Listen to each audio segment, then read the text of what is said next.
At one point or another, we have sabotaged our dreams and goals by default, Eddie. What do you think? I think there's good news.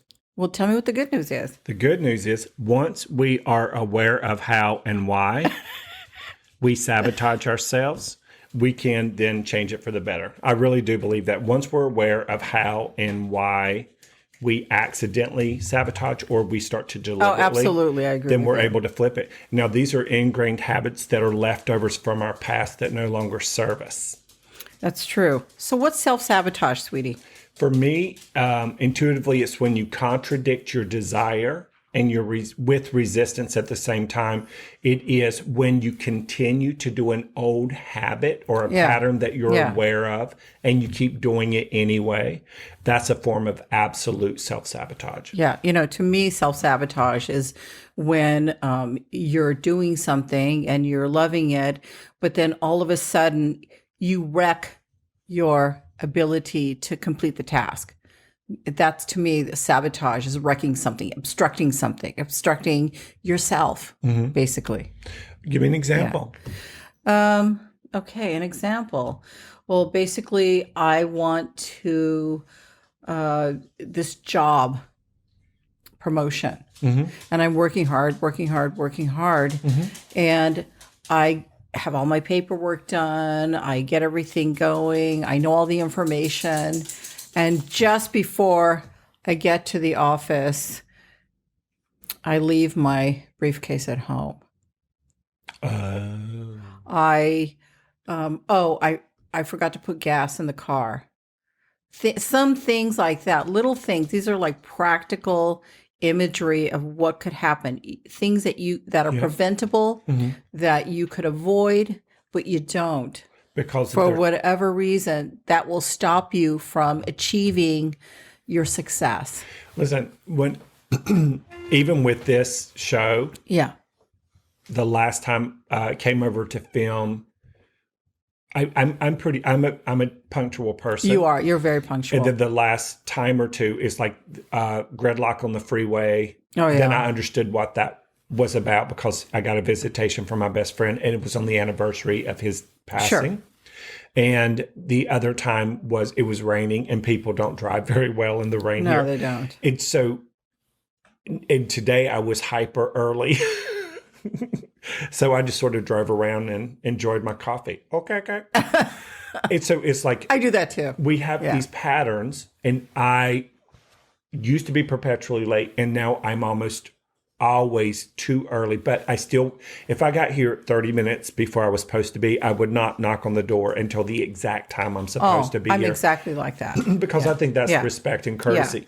But the self-sabotage, the great example you gave is you have the job interview, you did all the prep work, and then there's this subconscious pattern that's somewhere in there that somebody hasn't elevated enough yet to like put gas in the car the day before. Today, I put all of the stuff in my car before the storm hit. Oh, sure. So that all I had to do was walk to the car with my hoodie. Sure. Okay. Sure. Because everything's on time. Yes. You know what's going to happen. You know what's expected. Well, we're just talking in the framework of a job. Yeah, in real time. In real time. And so when you know all of this, you can prepare all of this, but you do things. And I want to say unconscious. Boom. It's the unconscious part. The subconscious is, oh God, why didn't I put gas in yesterday? Why didn't I get money out of the bank so I can do this?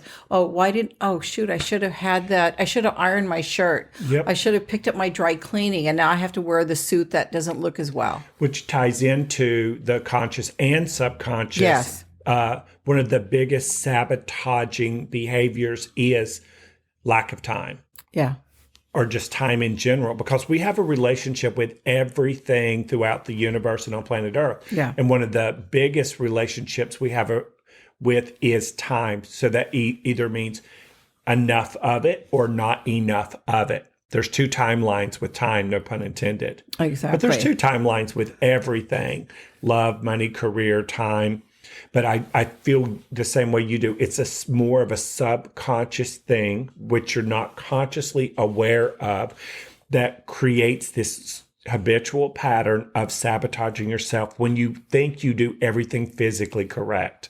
So, when we were getting ready for this show, I like to do research, but I did look up several, definitions of sabotage. So, the action of sabotaging something is a coordinated campaign of sabotage, destruction, obstruction, and wrecking. So, if you think about that process, so you are going towards this one goal of success. And so therefore, by not doing these things, you are actually obstructing yourself. Yes. You are, I want to say sabotaging, but you are wrecking your opportunities to get to that final goal, which you set up for yourself. Yes. Well, and again, everything has multiple timelines, especially 2 timelines. So if you're setting out to do, let's say, the job interview, and you do all the physical stuff right, what's going to meet you at your job interview first? Your physical body or your thoughts about the job interview? So your body doesn't arrive first. How you feel arrives first. What you thought about it your arrives energy first. arrives first. Yes, everything but your body arrives to the meeting before you ever get there. And so what is that energy? Everything you were worried about and everything you're excited about, everything you dread, everything you love, everything you're prepared for, everything you're not prepared for. That whole bundle of energy meets you wherever you go with every subject in every area of your life. But ultimately, it's the action that we're talking about. The ultimate action of all of this energy, all of your thoughts, all of your feelings, all of how you take action, how you self-sabotage yourself.